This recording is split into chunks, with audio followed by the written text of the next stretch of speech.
আল্লাহ নবী একজন সাহাবী ছিলেন। আল্লাহ নবীর একটা এতিম সাহাবী ছিলেন, গরীব এতিম সাহাবী। ছোট্ট পারা খেজুরের বাগান, ওই খেজুরের বাগানে একটা গাছ পড়ে গেল, নাম হযরত আবু লুবাবা রাদিয়াল্লাহু তাআলা। হযরত আবু লুবাবা রাদিয়াল্লাহু তাআলা নবী পাকের এতিম সাহাবী, এই আবু লুবাবা, ওই খেজুরের গাছটা আমাকে বিক্রি করে দেন। আপনার খেজুরের গাছ আমার বাগানে, আমি আপনার এই খেজুরের গাছের জন্য আমার বাগানটা ঘিরতেও পারি না। অন্য বর্ণনা এসেছে এই খেজুর গাছ থেকে খেজুরগুলি ওনার বাড়ির উঠোনে পড়লে, ওনার বাচ্চা বাচ্চা ছেলেরা তুলে মুখে দিলে অনেক সময় মুখ থেকে খেজুর বার করে নিয়েছে। উনি বললেন তো মনের কষ্ট, মনের দুঃখ নবী পাকের দরবারে বিচার দিয়েছে। হুজুর একটু বলে দেন না আপনি। হযরত আবু লুবাবা রাদিয়াল্লাহু আনহু নবী পাক বলেন আমার কাছে ডাক। নবাবে শরীফে ডাকা হলো, আল্লাহর রাসূল বলে, এই আবু লুবাবা, ওই গাছটা আমি নবী আমাকে দাও। হুজুর আমি তো কিছু টাকা হলো না, না হুজুর আমি বিক্রি করব না। আল্লাহ রাসূল বলে, আবু লুবাবা, তুমি যদি এই খেজুরের গাছটা দুনিয়ায় দিয়ে দাও, আমি নবী তোমায় কথা দিচ্ছি আল্লাহর জান্নাতে তুমি একটা খেজুর গাছ পাবে। জোরে বলা যাবে না সুবহানাল্লাহ। কিতাবে এসেছে একটা মানুষ যদি ঘোড়ার পিঠে চেপে 100 বছর ছুটে যায়, যতটা রাস্তা অতিক্রম করবে আল্লাহ পাকের জান্নাতে একটা খেজুর গাছের ছিমটা কত সময় লাগবে।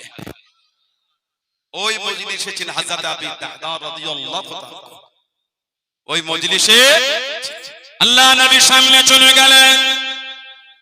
ও যুবকেরা, আল্লাহ নবীর কাছে গিয়ে দাঁড়িয়ে গেলেন। ইয়া রাসূলুল্লাহ, হাবিবাল্লাহ, ইয়া রাসূলুল্লাহ, হাবিবাল্লাহ, আল্লাহ পাকের নবী, হুজুর বিয়াতি মাফ করুন, গুস্তাখিটা ক্ষমা করুন। আমি আবি দাদা, আমি যদি খেজুরের বাগানখানা কিনে আপনার এতিম সাহাবীকে দিয়ে দিই, আল্লাহ পাকের জান্নাতে আমি কি খেজুর গাছটা পাবো হুজুর? আমি কি খেজুর গাছটা পাবো হুজুর?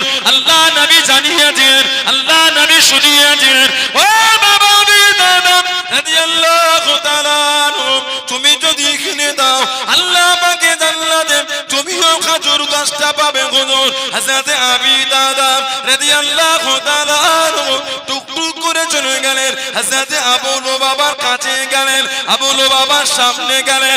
এ আবু লুবাবা রাদিয়াল্লাহু তাআলা আনহু, ওই খেজুর গাছটা আমায় বিক্রি করেন, ওই খেজুর গাছটা আমায় বিক্রি করেন। হুজুর আমার জানিয়ে দিলেন আমি বিক্রি করব না, খেজুর গাছটা দেবো না, কিছু টাকা হলো না, খেজুরের গাছখানা দেবো না।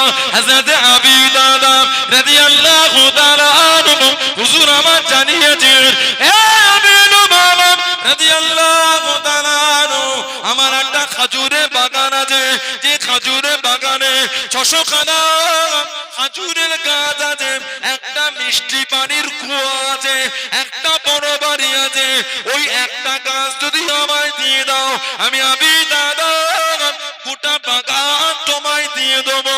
হযরত আবু লুবাবা জানিয়েছিলেন, এ আবি দাদা রাদিয়াল্লাহু তাআলা আনহু, তুমি কি জানো, তুমি কি বলতেছো, তুমি কি জানো, তুমি কি ওয়াদা করো?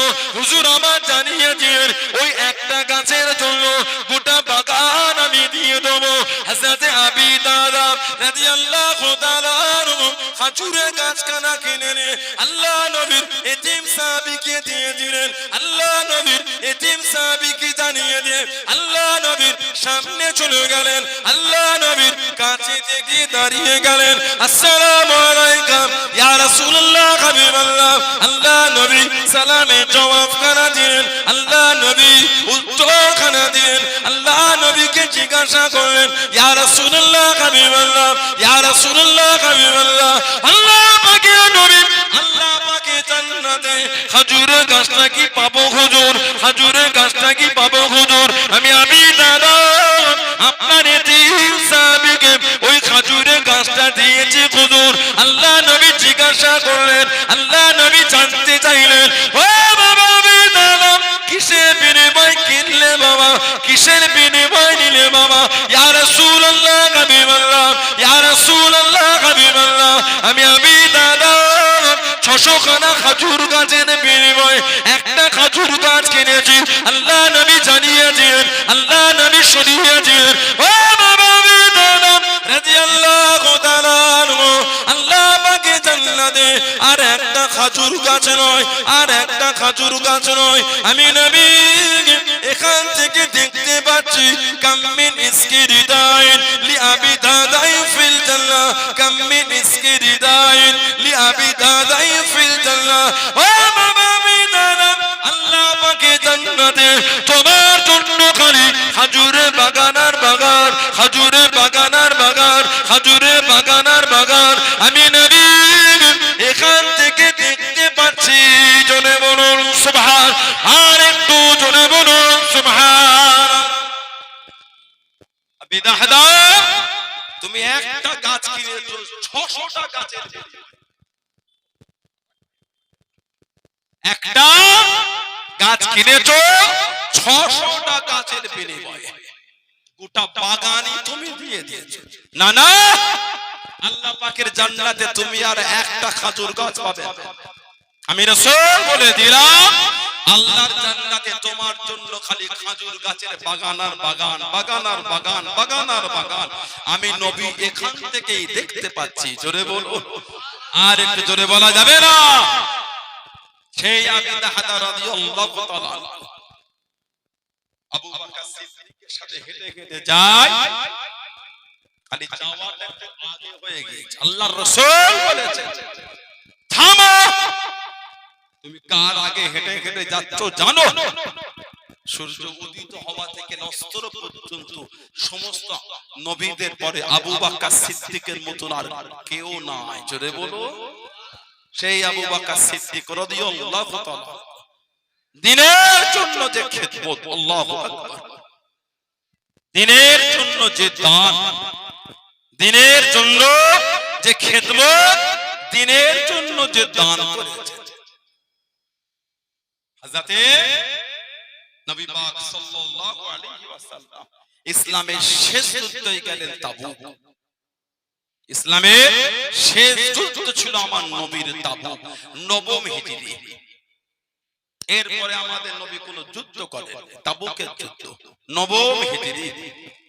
আল্লাহর নবী যত যুদ্ধ করেছেন সবথেকে বেশি সাহাবা রাসূলুল্লাহ তাবুকে নিয়ে গিয়েছিলেন 30,000। এত সাহাবা নবী কোন যুদ্ধই নিয়ে যায়নি, কম বেশি 30,000 সাহাবা। সবথেকে বেশি সাহাবা রাসূল তাবুকে নিয়ে গেছেন। আল্লাহ রাসূল সাহাবাদের থেকে চাইছেন, বাবা যে যা পারো দাও, আমার কাছে দাও, আল্লাহর দ্বীনের জন্য দাও, আল্লাহর দ্বীনের জন্য দাও, যার যা সমর্থন, যার যা খুশি আমি নবী আমার কাছে দাও। সাহাবারা যে যেমন পারছেন শরীক হচ্ছেন, যে যা পারছেন দিচ্ছেন। একজন গরীব সাহাবী, গরীব, কাঠের কাজ করতেন, কাঠ, মাত্র 2 সাত জব নিয়ে গিয়ে আল্লাহর নবীর কদমে দিলেন, হুজুর আমি গরীব, কাঠের কাজ করি, হুজুর আমি গরীব। নবী পাক ওটা নিয়ে খুশি মনে যেখানে সব সাহাবাদের মাল জড়ো হচ্ছে, ওর উপর আমার রাসূলকে ছিটিয়ে দিলেন। ছড়িয়ে দিয়ে নবী বললেন, যাও, সব মালের সাথে তোমার মালটাও মিশে গিয়ে তুমি সব মালের সাথে তুমিও হকদার হয়ে গেলে। যারা বললেন না সুবহানাল্লাহ। ওজন্য বরকতপূর্ণ জায়গায় কম হলেও দান করতে হয়। মসজিদের যদি একটা ইটরও আপনার কাছে টাকা থাকে, একটা ইটরও টাকা মসজিদে দেবে। ওই যে আপনার একটা ইট অন্যজনের দানের সঙ্গে মিশে মসজিদের মধ্যে রয়ে গেল, আপনি কি ওর সাথে ওই মসজিদের সাথে আপনি হকদার হয়ে গেলেন। ওই আল্লাহর ঘর যে বানানো হলো, মান বানা মাসজিদান লিল্লাহ, আল্লাহর জন্য মসজিদ তৈরি করলো, হাদিস শরীফে এসেছে আল্লাহ তার জন্য আল্লাহর জান্নাতে একটা ঘর তৈরি করে দেন। ঘর, জোরে বলুন না। ওজন্য বরকতপূর্ণ জায়গায় কম হলো দান করে শরীক হয়ে যেতে হয়। আপনি গরীব, কম দেন, শরীক হন। সবার মালের সাথে আপনার মালটাও থাক, গায়েব ওই দানটা আল্লাহ আমাদের জন্য একটা নাজাতের জারিয়া করে দেবে। বলেন ইনশাআল্লাহ, বলেন আল্লাহুম্মা। সব সাহাবারা যে যা পারছেন দিচ্ছেন, যার যা খুশি তাই। আল্লাহর নবী সাহাবাদের থেকে চাইছেন, দাও দ্বীনের জন্য শরীক হও, দ্বীনের জন্য দাও। হযরত উসমান ইবনে আফফান দাঁড়িয়ে গেলেন। ও জওয়ানকে, ও আমার মুরব্বি বাবারা, হযরত উসমান রাদিয়াল্লাহু তাআলা আনহু জানিয়ে দিলেন, ইয়া রাসূলুল্লাহ হাবিবাল্লাহ, ইয়া রাসূলুল্লাহ হাবিবাল্লাহ, আল্লাহ পাকের নবী, আমি উসমান 100টা আমি দেবো, পিঠে মাল সাজানো।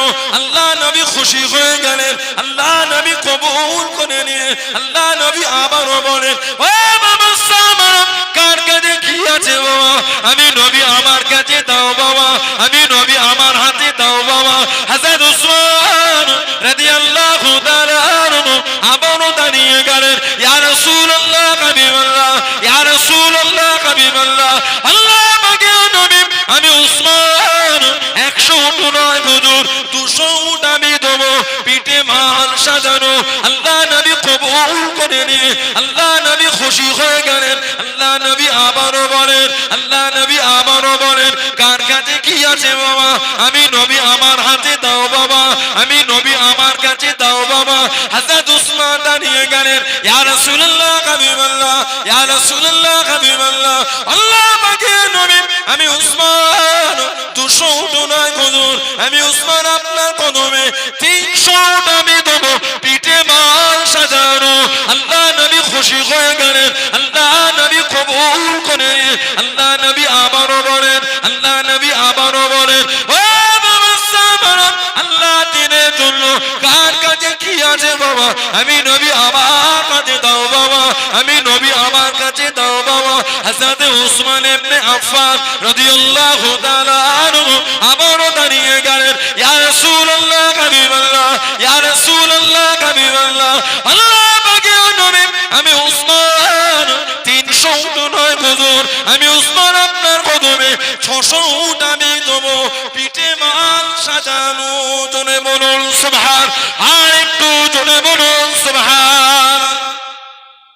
600 উট আমি দেবো, পিঠে মাল সাজানো।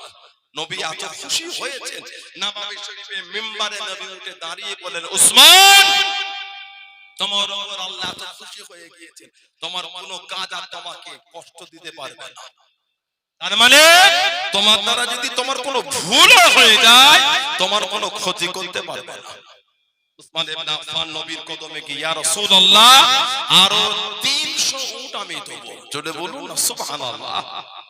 তাবুকের যুদ্ধে উসমান ইবনে আফফান রাদিয়াল্লাহু তাআলা কম বেশি একাই 900 থেকে 950 উট খালি উনি একাই দিয়েছেন। জোরে বললেন না সুবহানাল্লাহ। আর 50টা যুদ্ধের ঘোড়া, 1000 স্বর্ণ মুদ্রার আশরাফি, আর 30,000 সাহাবা, যাওয়া আসা খাওয়া দাওয়া, এই 30,000-এর মধ্যে 10,000 সাহাবার দায়িত্বটা উনি একাই নিয়ে নিলেন। জোরে বলুন না সুবহানাল্লাহ। আল্লাহ আল্লাহ।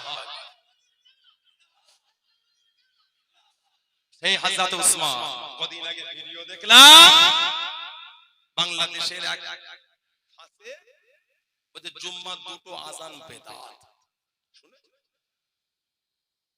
জুম্মার দুটো আযান বেদাত চালু করেছেন কে? দাদা ইমাম আবু হানিফা। কে জুম্মার দুটো আযান চালু করলেন? হযরত উসমান ইবনে আফফান। হযরত উসমান ইবনে আফফান রাদিয়াল্লাহু তাআলা আনহু। আল্লাহর রাসূল বলেছেন, আলাইকুম বিসুন্নতি ওয়া সুন্নাতুল খুলাফায়ে রাশিদিন আল মাহদিয়িন। আমি নবী আমার সুন্নাত আর আমার খুলাফা রাশিদিন, খুলাফায়ে আরবা, হযরত আবু বকর, হযরত ওমর, হযরত উসমান, হযরত আলী রাদিয়াল্লাহু তাআলা আনহুম আজমাইন, এই চারজন সাহাবা সুন্নাত নবী আমাদের করে মানার হুকুম দিয়েছেন। জুম্মার দুটো আযান চালু করেছেন উসমান ইবনে আফফান। এত বড় ফাসিক হয়েছেন, সাহাবাদের করে বেদাতি বলছে। এতদিন আমাদের বলে ওদের বুক ভরে না, এতদিন আল্লাহ ওয়ালাদের বলে বুক ভরে, এতদিন ইমামদের বলে বুক ভরে, এখন সাহাবাদের বেদাতি বলা শুরু করেছে। বিয়াদবি করতে করতে চরম পর্যায়ে চলে গেছে, বিয়াদবি করতে করতে চরম সীমায় পৌঁছে গিয়েছে। এরা বলে উসমান ইবনে আফফান বেদাত। কেন না জুম্মা দুটো আযান বেদাত, বেদাত আমরা করিনি, বেদাত যদি হয় উসমান ইবনে আফফান করেছে। সাহাবাদের শানও এরা বিয়াদবি করতেন। কে? হযরত উসমান। খবর এসে গেল মক্কা শরীফে খরা হয়ে গেছে, উনি হুকুম করলেন উট নিয়ে আসো। উটের পিঠে মাল তোলা হলো, উটটা ছেড়ে দিলেন, আবার হুকুম দিলেন আবার উট নিয়ে আসো, আবার মাল তুললে ছেড়ে দিলেন, আবার বলে আবার উট নিয়ে আসো, মাল তুললেন ছেড়ে দিলেন। এদিকে উটের পিঠে মাল তুলছেন আর ছাড়ছেন উসমান ইবনে আফফান রাদিয়াল্লাহু আনহু। প্রথমের উটটা মদিনা শরীফ থেকে মক্কা শরীফে পৌঁছে গিয়েছে, তখন মদিনা শরীফে উটের পিঠে মাল লোড হচ্ছে। যারা বলবেন না সুবহানাল্লাহ, কত দান করেছেন দিনের জন্য। কে? হযরত উসমান। মক্কা শরীফ থেকে মদিনা শরীফের দূরত্ব কম বেশি গাড়িতে সময় লেগে যায় 5 ঘন্টা। হাজি যারা আছেন জিজ্ঞাসা করলে সত্য বলছি না মিথ্যা বলছি। এক মুরব্বি হাজি পাশে চলে গেল, আল্লাহ ডেকে নিলেন। গ্রামের একটা মুরব্বি, আল্লাহ তাআলা কবরটা জান্নাতের টুকরা করে দেন, বলুন না আমিন। আল্লাহ আমাদের প্রত্যেকের বংশের মাই মুরব্বি আত্মীয়-স্বজন যারা কবরবাসী হয়েছে, আল্লাহ দয়াময় তাদের প্রত্যেকের কবরটা আল্লাহ জান্নাতের টুকরা করে দেন, বলেন আমিন। জোরে বলেন আল্লাহুম্মা আমিন। আল্লাহ রাসূলের সাহাবী হযরত উসমান রাদিয়াল্লাহু তাআলা প্রথমের উট মক্কা শরীফ পৌঁছে গিয়েছে মাল নিয়ে, তখন উনি মদিনা শরীফে উটের পেটে মাল তুলেই যাচ্ছেন। জোরে বলবেন না সুবহানাল্লাহ। রাতের অন্ধকারে পিঠে করে কাঁধে করে মাল নিয়ে গরিবের বাড়ি বাড়ি দিয়ে আসতেন, কাউকে জানাতেন না। একটা চিঠি লিখে ছেড়ে আসতেন, চিঠি লেখা থাকতো এই মালটা আপনার জন্য হালাল। গরিবের বাড়ি বাড়ি মাল পৌঁছাতেন। হুজুর যখন ইন্তেকাল হলে কিতাব এসেছে হুজুরের কাঁধের এই অংশটা ঢাকা হলো করা হয়ে গেছে, মাল বয়ে বয়ে এখানটায় করা পড়ে গিয়েছে। করা কাজ করলে হাফেজ সাহেব জানা আছেন, তারা ওই তিলাওয়াত করার সময় একটা পা মুড়ে তিলাওয়াত করে, পায়ের কিছু কিছু অংশ কি বলে কালো কালো হয়, দেখবেন যারা কাজ করেন, মাঠের কাজ করেন, ধান কাটেন, এসব অংশগুলো চামড়াগুলো শক্ত হয়ে যায়। মিস্ত্রির কাজ করেন, এগুলো সব শক্ত হয়ে যায়। কথা ঠিক বলছি না ভুল বলছি? হযরত উসমান রাদিয়াল্লাহু আনহু নিজের পিঠে করে মাল তুলে তুলে লোকের বাড়িতে পৌঁছাতেন।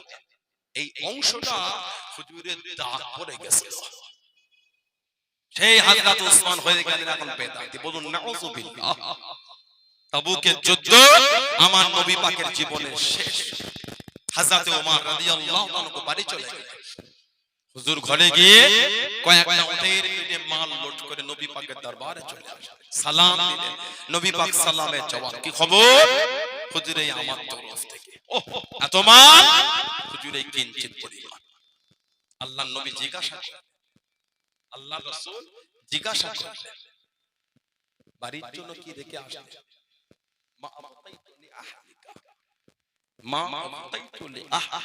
ঘরের জন্য কি রেখে আসলেন?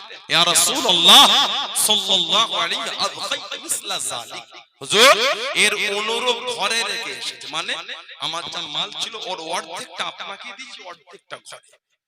নবী পাকের পাশে উনি খুব খুশি, আহা উনি খুব খুশি। আবু বকর সিদ্দিক কত মানে দেখি, আহা সিদ্দিক আকবর নামটা শুনলে আমাদের মনটা নরম হয়ে যায়।